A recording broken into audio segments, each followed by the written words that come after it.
Venerdì 25 settembre, Santa Aurelia, è il 269esimo giorno dall'inizio dell'anno, ne mancano 97 al termine. Il sole sorge alle 7:02 e tramonta alle 19:02.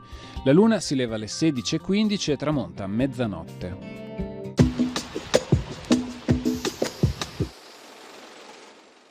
Giunge a Venezia Michelangelo Buonarroti.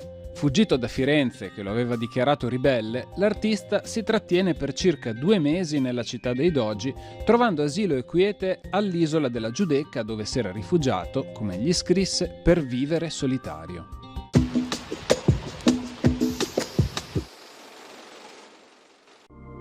Le previsioni per domani. Nuvolosità irregolare, alternata a schiarite, via via più significative nel corso della giornata a partire dai settori occidentali, specie in pianura. Nella notte, fino alle prime ore, residue precipitazioni, specie su settori più orientali, associate ad un calo termico con limite delle nevicate in abbassamento, fino a quote nell'ordine dei 1500-1700 metri sulle Dolomiti e dei 1700-1800 metri sulle Prealpi. In seguito, precipitazioni assenti. Temperature in generale calo, sia nei valori minimi che massimi, e ben inferiori alla media del periodo. In quota al mattino venti forti, a tratti molto forti, da nord in successiva attenuazione.